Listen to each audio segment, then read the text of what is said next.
everyone and welcome back to my channel. If you are new here, my name is Amina. In today's video, I'm going to be talking about the 80-20 rule, also known as the Pareto principle, in order to increase and enhance your productivity. Now, you probably have heard of the 80-20 rule if you know anything about productivity, and essentially it was coined by an Italian economist who stated that 80% of any outcome is governed by 20% of the input or 20% of the activity. And what he found was that at the time, this is ages ago, at the time, 80% of the wealth of Italy was in the hands of only 20% of people. And he applied this to a lot of different factors. I thought about it quite a bit, I think, in terms of the things that I do, and I realized that yes, if I look at what I get done in an average week, 20% of that, so approximately one full day of that, makes up the success of the week. If I were to really prioritize and only do the most important parts of my to-do list of that week,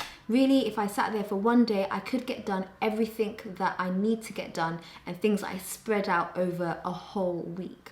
Essentially, this helps in productivity because it's a measure. It's a measure of what to devote your 20% to. What is the most important and high value tasks that you should be focused on for the majority of your time in order to acquire that 80% success rate. Now, I've come up with 4 actionable tasks, 4 things that you can do in order to really try to use this principle and identify what those high value tasks are, what that 20% is, which gives you that output of 80%.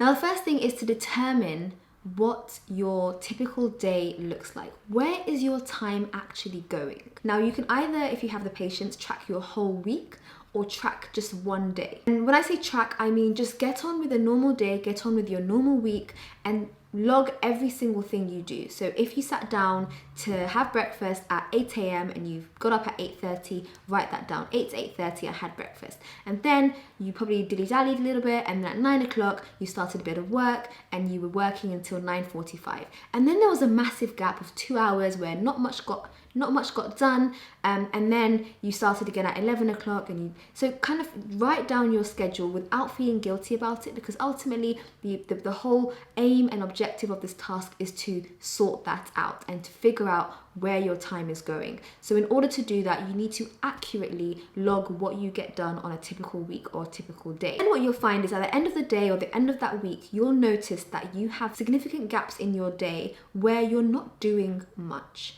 or where you may be doing something that's of a much lower value. So for example, you might notice that you're starting your work day and you're spending an hour and a half replying to emails. Now, this is not the best way to start off a working day. It's not productive, and most likely you're not really doing much apart from replying back to emails, which you can do at a later time of the day.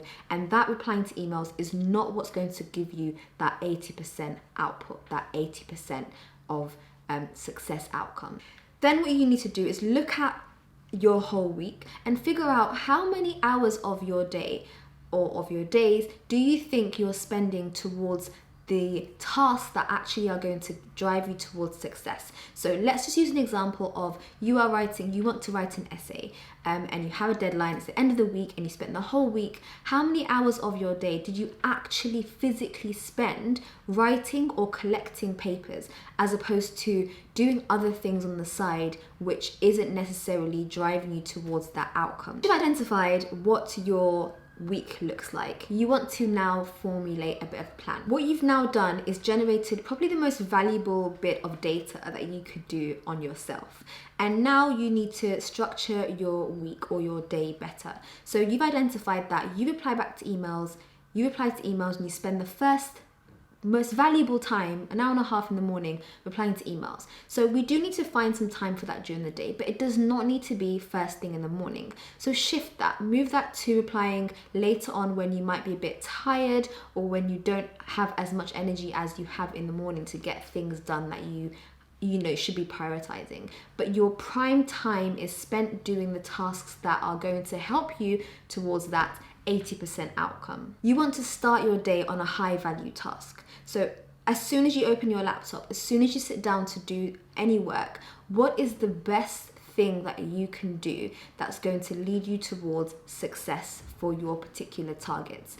What is it? Start with that. A nice way of applying the 80-20 rule is literally, so you want to spend 96 minutes on a focused directed task. We take an average 8-hour day as your standard day. That's approximately 480 minutes. So if we took 20% of that day, that would be 96 minutes. You want to spend 96 minutes doing a task that's of high value, targeted, specific, very intentional, and very, very focused. It needs to be completely uninterrupted. So you should, turn your emails off, turn your Wi-Fi off, or whatever it is that you think is going to distract you. Get rid of it, because those 96 minutes needs to be high value. And 96 minutes is quite a long time if you think about it, and it's an hour, just over an hour and a half. So it is a long time for you to really dedicate to uninterrupted focused work. And if you manage to get 96 minutes of work done in one working day, you actually have, if that task that you did was meaningful and you've identified it correctly, is enough for you to really, the rest of the day, to focus on what else it is that you want to get done. The Pareto approach really helps you identify what is the most important thing that I need to do. All I have right now is 96 minutes. What is the most important thing? I doubt anyone's going to think, let me go and reply back to my emails in this 96 minutes. If that was the only time you had during the day, you would not spend it doing something as sort of meaningless as that. And lastly, taking into account a theory called the theory of constraint. So I'm going to read out the definition because I don't know it by heart. But the definition says, to accomplish any goal, there is a bottleneck that serves as a constraint on the process.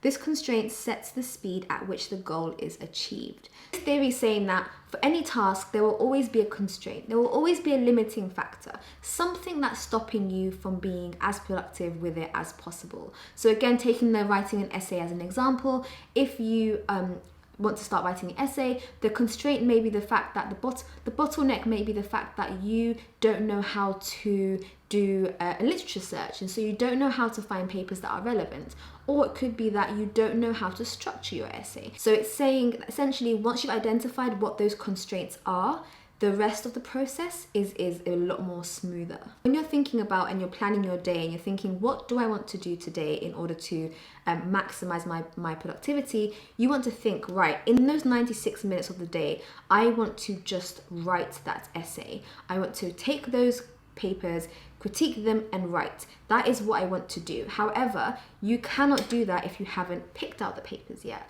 or if you don't know what the structure is. So that is where the rest of the time is spent. You need to focus on alleviating that bottleneck and those constraints in order to help you maximize the time when you actually are going to write. And that is the 20%. And that's something that you really need to understand and differentiate. You can highlight any inefficiencies to be able to eliminate them. So what are the inefficiencies that you have in the task that you want to do and that you can foresee, and how can you get rid of those? And it also helps to highlight your strengths and add more value using those strengths. So you might know that actually you're quite a fast typer, you're a fast writer. So that's not something that you need to worry about. It's not a constraint, but your constraint is acquiring those papers to use in that essay. So you're really picking out what you need and all the tools and ingredients that you need to start to write. To summarize again how you would use an 80-20 rule. Firstly, you want to determine what your time is spent on during the day, how you maneuver your day, how you get things done on a normal basis. Then you want to plan based on what you have learn about yourself.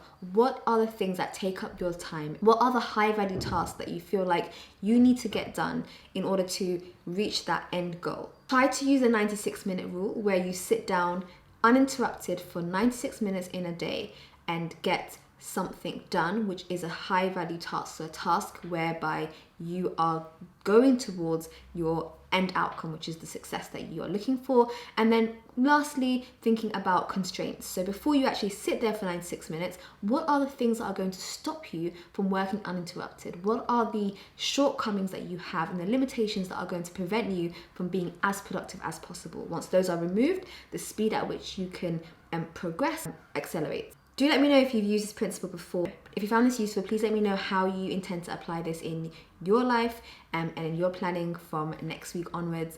And I'll see you guys in my next video. And don't forget to subscribe to my channel for more content like this, and I'll see you guys in my next video. Bye.